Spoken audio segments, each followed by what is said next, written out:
बिस्मिल्लाहिर्रहमानिर्रहीम। मदनी इलाज यूट्यूब में खुश आमदीद।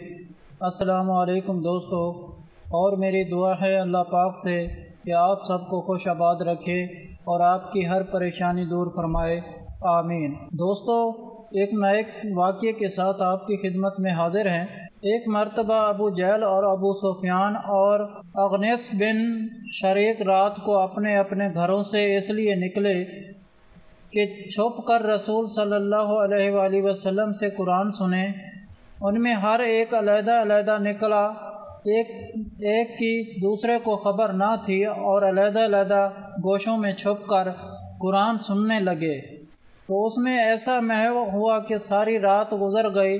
जब सुबह हो गई तो सब वापस हुए, तकाज़न रास्ते में मिल गए और हर एक ने दूसरे का किस्सा सुना। तो सब आपस में एक दूसरे को मलामत करने लगे कि तुमने ये बुरी हरकत की, और किसी ने ये भी कहा कि आइंदा कोई ऐसी हरकत ना करिए, क्योंकि अगर अरब की आवाम को इसकी खबर हो गई तो वो सब मुसलमान हो जाएंगे। ये कहा सुनकर अपने अपने घर चले गए।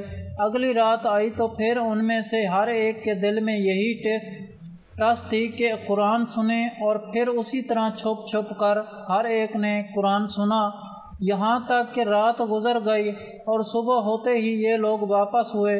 तो फिर आपस में एक दूसरे को मलामत करने लगे, और उसके तर्क पर सब ने इत्तफाक किया कि मगर तीसरी रात आई तो फिर कुरान की लज़्ज़त और हलावत ने उन्हें चलने और सुनने पर मजबूर कर दिया।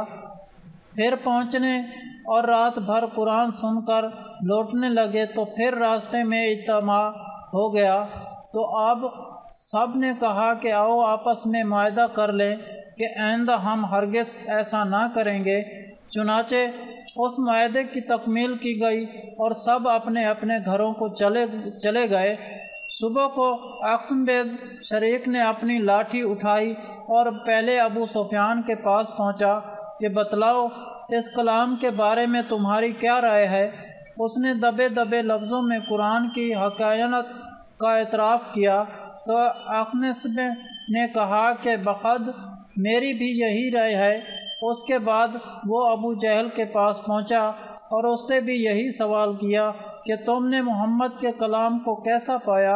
अबू जहल ने कहा कि साफ बात यह है कि हमारा ख़ानदान और बनु अब्द मुनाफ के ख़ानदान में हमेशा से चशमक चली आती है। इन हालात में उनके ख़ानदान से ये आवाज़ उठी कि हमारे में एक नबी पैदा हुआ जिस पर आसमान से वही आती है। अब ज़ाहिर है कि उसका मुकाबला हम कैसे करेंगे, इसलिए हमने तो ये तय कर लिया है कि हम रोज़ और ताकत से उनका मुकाबला करेंगे, हरगिज़ इन पर ईमान ना लाएंगे। ये है कुरान का वो खुला हुआ मौइज़ा जिसका दुश्मनों को भी एतराफ़ करना पड़ा है। दोस्तों, ये था आज का वाक़या 3 काफ़रों का जो हज़रत मोहम्मद सल्लल्लाहु अलैहि वसल्लम से छुप छुप कर कुरान सुनते थे। तो दोस्तों, अगर आप लोगों को आज का वाक़या पसंद आया है तो प्लीज़ मेरा चैनल मदनी इलाज को सब्सक्राइब करें और वीडियो को लाइक करें और अपने दोस्तों के साथ शेयर करें। इजाज़त चाहता हूँ, अगली वीडियो तक अल्लाह हाफ़िज़।